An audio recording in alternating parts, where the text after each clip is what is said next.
प्यारे बच्चों, welcome to Brihan Mumbai महानगर पालिका शिक्षण विभाग MCGM वर्चुअल क्लासरूम में आप तमाम का बहुत बहुत इस्तकबाल है। और जैसे कि आपको पता है कि स्कूल्स हमारे फिलवक्त बंद है, लेकिन तालीम का सिलसिला रुका नहीं है, थमा नहीं है।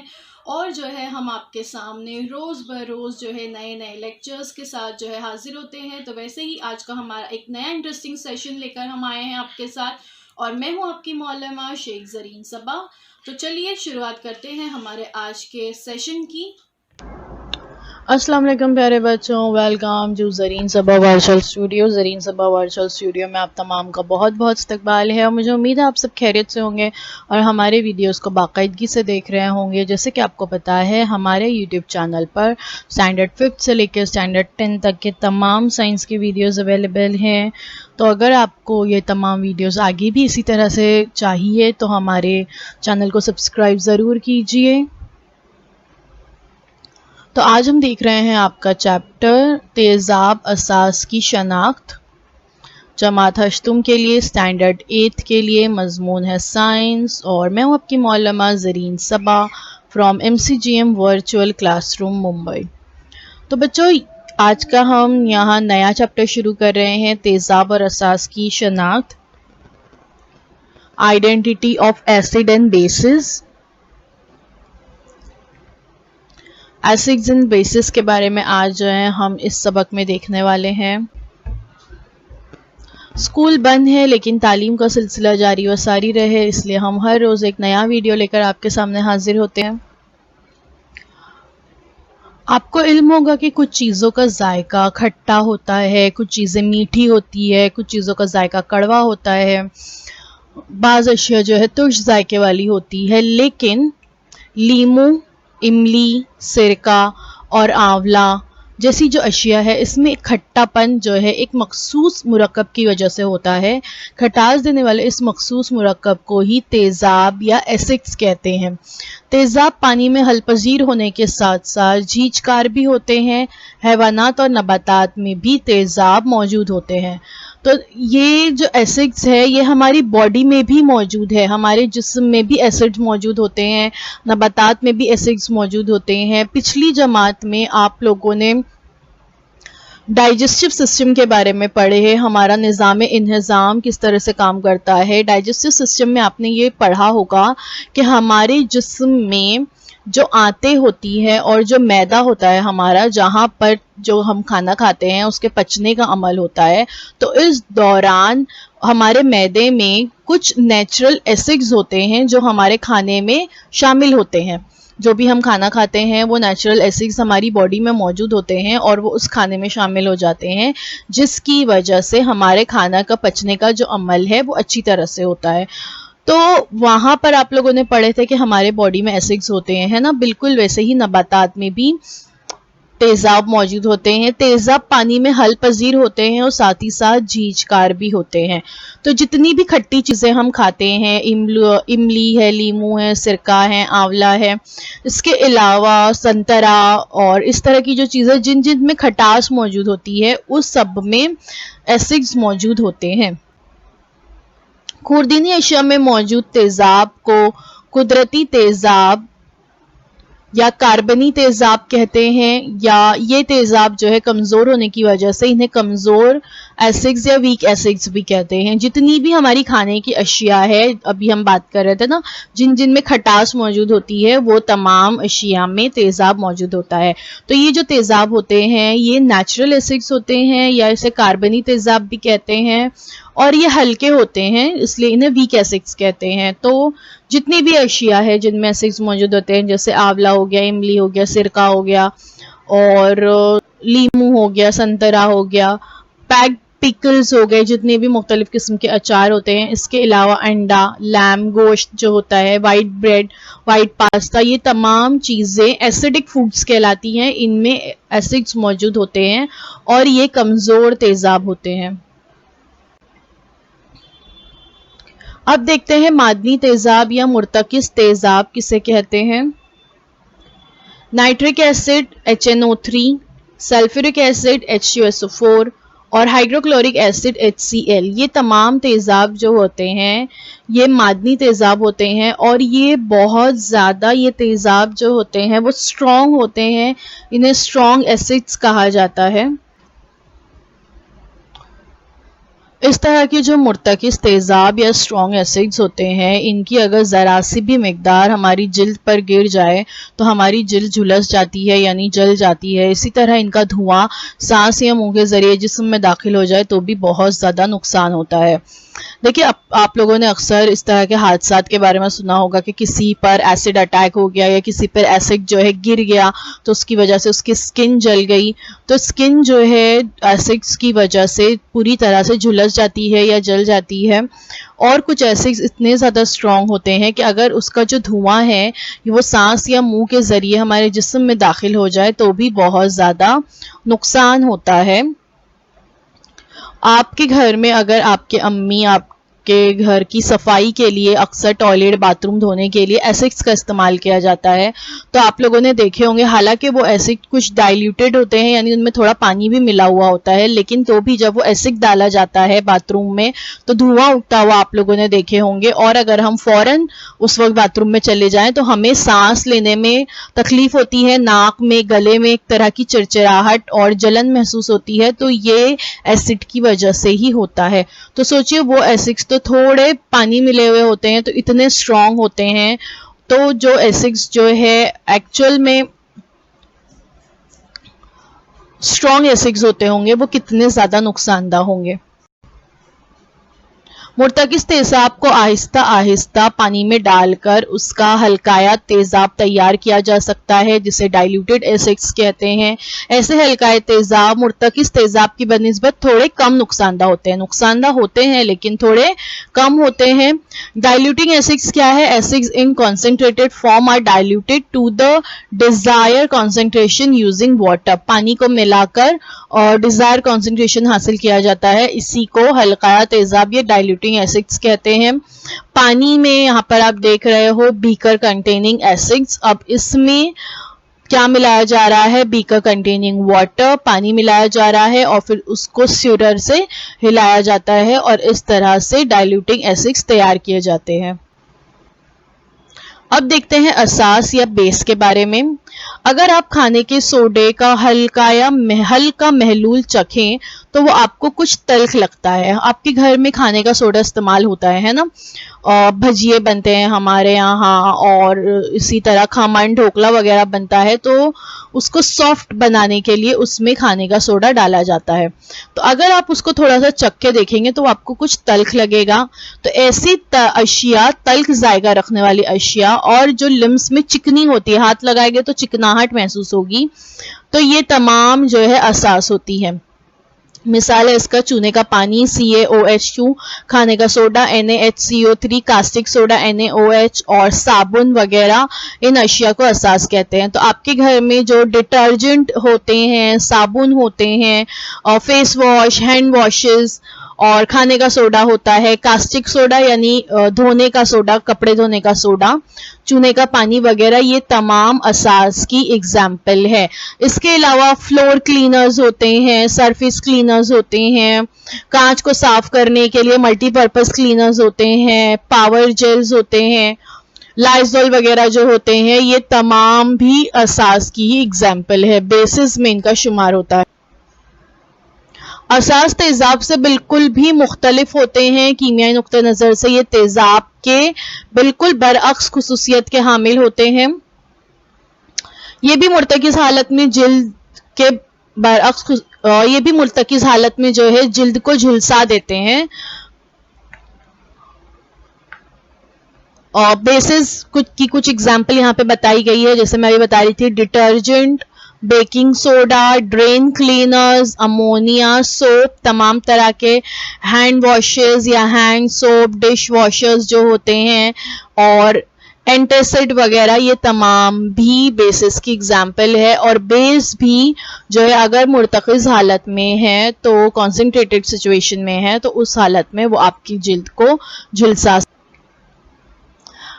लेकिन पानी सिर्फ एक वाहिद पानी ऐसी चीज है जो ना तेजाबी खुसूसियत रखता है और ना असासी खुसूसियत रखता है। पानी जो होता है वो मोतदिल होता है, ना इसमें एसिडिक प्रॉपर्टीज होती है ना बेसिक प्रॉपर्टीज होती है, ये होता है मोतदिल। इसके अलावा जितनी भी चीज़ें हमारे अतराफ में मौजूद है उनमें या तो वो तेजाबी खुसूसियत रखते हैं या वो असासी खुसूसियत रखते हैं। कुछ एग्जाम्पल एसिड्स और बेसिस की यहाँ पे बताई गई है। डाई हार्ड यानी सल्फ्यूरिक एसिड, लैक्टिक एसिड जो दही, पनीर वगैरह, सॉरी पनीर नहीं, दही, छाछ वगैरह में पाया जाता है। बोरिक एसिड्स जो आई वॉशेस में होता है या ब्लीच वगैरह जो होते हैं इनमें पाया जाता है। इसके अलावा बेसिस की एग्जाम्पल क्या है? लाए, washing soda, milk of magnesia वगैरह, ये तमाम जो है बेस की एग्जाम्पल है। अब देखते हैं मजहर या इंडिकेटर के बारे में। ये पता करने के लिए कि कोई भी शय असासी खुसूसियत रखती है या तेजाबी खुसूसियत रखती है, इसको पता करने के लिए इंडिकेटर या मजहर का इस्तेमाल किया जाता है। जो अशिया न तेजाबी और ना ही असासी खासियत रखती है, कीमियाई तौर पे वो मोतदिल होती है, तो तेजाबी या असासी अशिया को चखने या उन्हें छूना जो है खतरनाक होता है। इसलिए उनकी शनाख्त के लिए मजहर या इंडिकेटर नामी मखसूस शय का इस्तेमाल करते हैं। तेजाबी असास के रब्त से जिन अशिया का रंग तब्दील हो जाता है उन्हें मजहर या इंडिकेटर कहते हैं। तो मजहर या इंडिकेटर का काम क्या होता है? जब ये तेजाब के रब्त में आते हैं तो ये इनका एक मखसूस रंग आ जाता है, जिसकी वजह से समझ में आ जाता है कि वो शय तेजाबी खुसूसियत रखती है। जब ये असास के कांटेक्ट में आते हैं तो ये मुख्तलिफ रंग के हो जाते हैं, जिसकी वजह से समझ में आता है कि वो असासी खुसूसियत रखती है।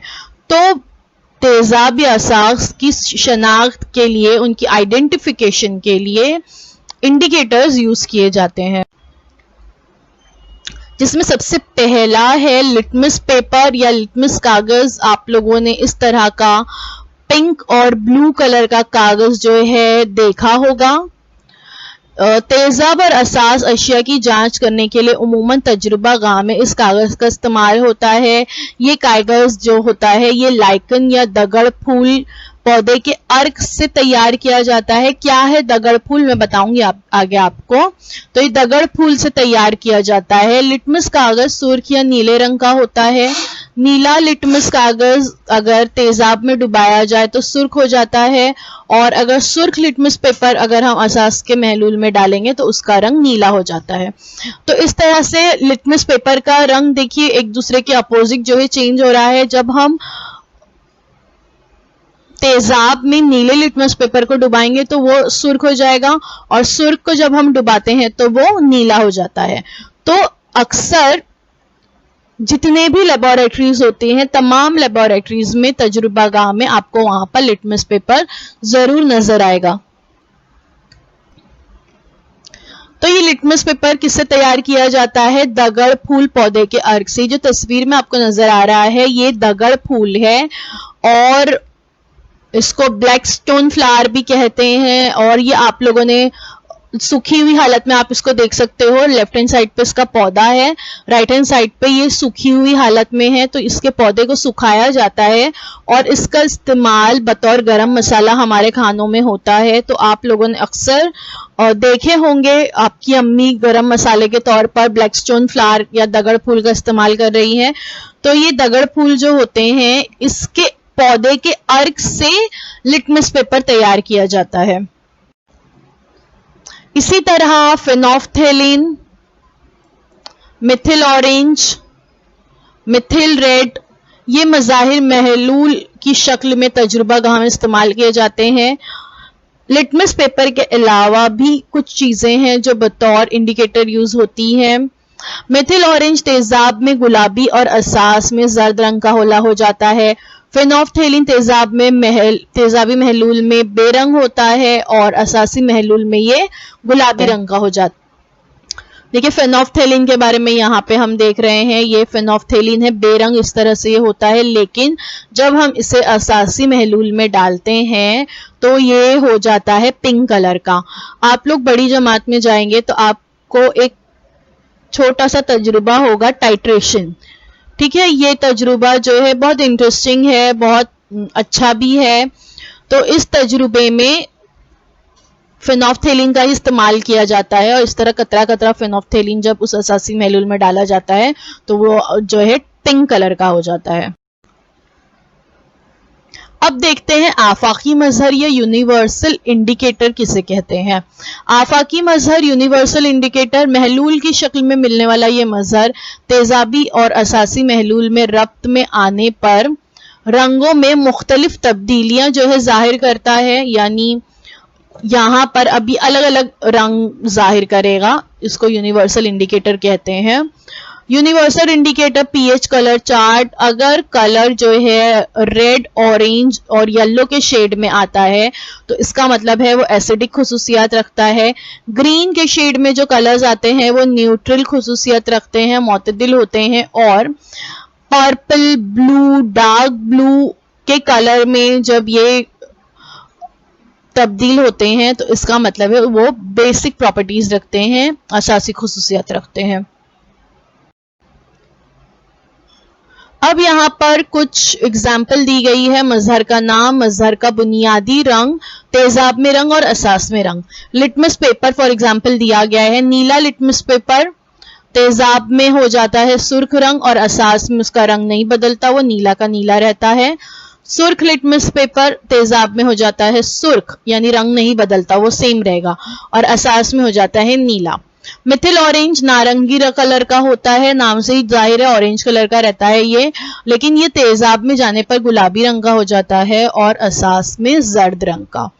फेनोल्फथेलिन, ये अभी हमने देखे भी ना पिछली स्लाइड में, फेनोल्फथेलिन जो होता है ये बेरंग होता है, लिक्विड, इसका कोई रंग नहीं होता, लेकिन तेजाब में जाने पर ये बेरंग ही रहेगा और असास में जाने पर ये हो जाता है गुलाबी रंग का।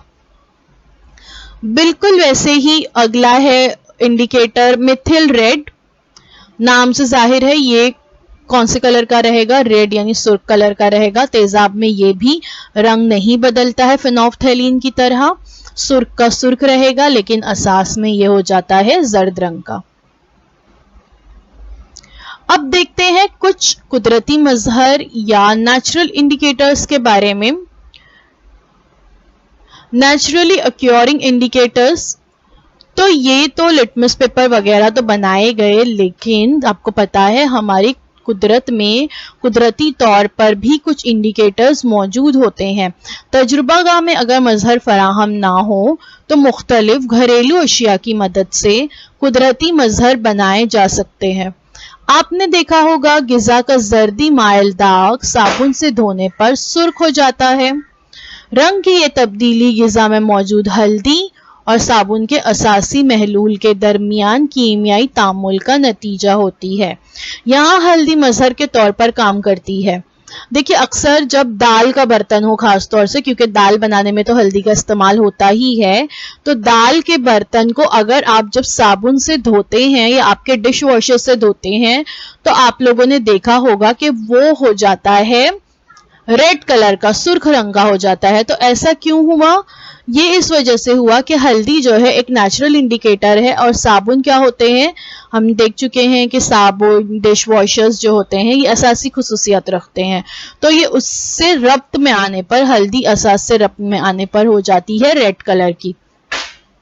आप लोग चाहें तो अपने घर में भी ये तजुर्बा करके देख सकते हैं। थोड़ी सी हल्दी हाथ में लीजिए और हैंड वॉश या आपका डिटर्जेंट जो है डिश वॉशर वो थोड़ा सा हाथ में लीजिए और अपने हाथों पे उसको रब कीजिए। आप देखोगे कि आपके हाथ जो है सुर्ख रंग के हो गए हैं। इसी तरह चुकंदर, मूली, टमाटर, जासुंदी और गुलाब जैसे कुदरती मजहर भी तैयार करते हैं। इनसे भी कुदरती मजहर तैयार किए जा सकते हैं। किस तरह से देखें कुदरती मजहर की तैयारी। जासुंदी का फूल, ये आप लोगों ने चाइना रोज वगैरह इस तरह से देखे होंगे, है ना, ये है जासुंदी का फूल। तो जासुंदी का फूल जो है क्या अमल करना है, सुर्ख जासुंदी के फूलों की पंखड़ियों को सफेद तकतीरी कागज पर रगड़िए, कागज की पट्टियां काट लीजिए, ये जासुंदी से बना हुआ मजहर तैयार हो गया। अब ये आपने सफेद कागज पर अगर इसको चाइना रोज को रगड़ते हैं तो वो तैयार हो गया आपका वहां पर पेपर इंडिकेटर। लेकिन अगर आपको पानी में तैयार करना है तो थोड़ा सा हल्का गर्म पानी लेंगे, वार्म वाटर, उसमें चाइना रोज के पेटल्स हम डाल देंगे, उसकी पंखुड़ियां, और फिर उसके बाद वो पेटल्स हम निकाल के थोड़ी देर के बाद फेंक सकते हैं। अब ये जो मिल गया आपको, तो ये चाइना रोज का लिक्विड जो है वहां पर इंडिकेटर हो गया। China rose as indicator, use the coloured water as an indicator, at 5 drops of indicator to the each of the solution, a solution of China rose turns green in a basic solution। जो असासी महलूल होगा उसमें अब ये जो आपने China rose का indicator तैयार किया है इसका रंग हो जाएगा ग्रीन एंड ब्राइट पिंक और magenta in an acidic solution. Bright pink colour का, हॉट पिंक जिसको हम कहते हैं, या मजेंटा कलर का जो है ये हो जाएगा तेजाबी महलूल में। अब देखते हैं गुलाब। गुलाब भी एज अ नेचुरल इंडिकेटर इस्तेमाल किए जाते हैं। इसी तरह गुलाब की पंखड़ियों को भी तख्तीरी कागज पर रगड़िए और आप कागज की पट्टियां जो है वहां से काट लीजिए, तो ये आपका गुलाब का मजहर तैयार हो गया। A rose contains a natural acid-base indicator. After the indicator is extracted from the dark red rose, left beaker में आप देख सकते हो, the rose petals are a pale pink right beaker. तो आप या तो तख्तीरी कागज पर पंखुड़ियों को रगड़ के तैयार कर सकते हैं, या जो हमने अभी चाइना रोज का इंडिकेटर, लिक्विड इंडिकेटर तैयार किए वैसे भी कर सकते हैं। वार्म वाटर में गुलाब की पंखुड़ियों को डाल देना है, थोड़ी देर उसमें ही रखना है उसे, और जब आप देखोगे कि गुलाब की पंखुड़ियां जो है वो क्या हो जाती हैं, अपना रंग छोड़ देती हैं, महलूल जो है वो रेड या पिंक कलर का हो जाएगा, तो गुलाब की पंखुड़ियों को उसमें से निकाल देना है और ये हमें रोज इंडिकेटर गया।